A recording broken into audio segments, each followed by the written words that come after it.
Lord. எப்படி இருக்கீங்க? சந்தோஷமா இருப்பீங்கன்னு நான் விசுவாசிக்கிறேன். முரட்டாட்டமான இருதயம் நமக்கு வேணாம்னா நம்மளுடைய இருதயத்தை செவ்வப்படுத்தணும்னு சொல்லிட்டு நம்ம பார்த்தோம் நேற்று. இன்றைக்கு ஆண்டவர் சொல்லுகிற ஒரு காரியத்துக்கு நேரா போலாமா? நம்மளுடைய இருதயத்தை எப்படி செவ்வப்படுத்துறது? அதற்கான ஆதாரமாய் ஒரு வசனத்தை பார்க்கலாம். சங்கீதம் 18ஆம் அதிகாரத்துல 32ஆம் வசனத்தை நம்ம வாசிக்கலாம். என்னை பலத்தால் இடைக்கட்டி என் வழியை செவ்வைப்படுத்துகிறவர் தேவனே. அப்படின்னா என்ன? எனக்குள்ள பலவீனம் இருக்குது, அதை மேற்கொள்றதுக்கான பலத்தை கர்த்தர் தான் கொடுக்கிறாரு.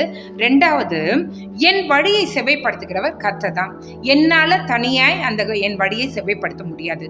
அப்போ என்ன இது இந்த வசனம் சொல்கிறதுன்னா, டோட்டல் சரண்டர் கர்த்தர் இடத்துல கொடுக்கணுமா.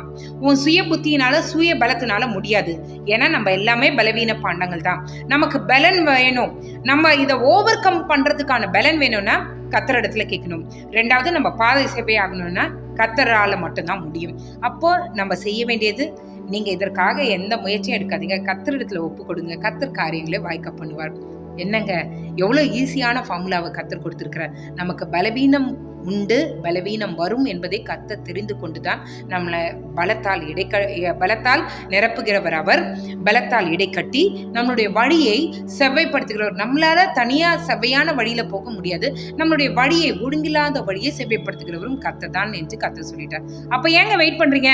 கர்த்தர் இடத்துல ஒப்பு கொடுக்கலாமா? கர்த்தர் பெரிய காரியங்களை நம்மளுடைய வாழ்க்கையில் செய்வாராக. ஜெபிக்கலாமே.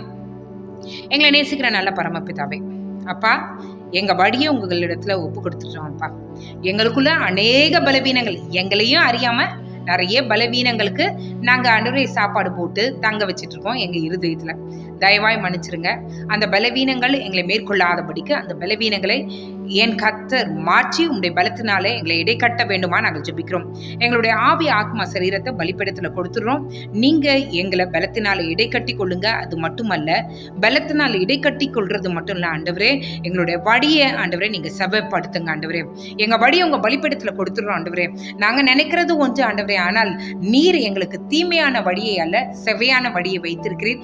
அந்த வழியை பார்த்து நாங்கள் ஓடுகிறவர்களாய், எங்களுக்காக வைத்திருக்கிற ஓட்டத்துல ஆண்டவரே திரும்பி பார்க்காதவர்களாய் எங்களுக்கு இருக்க உதவி செய்யுங்க ஆண்டவரே.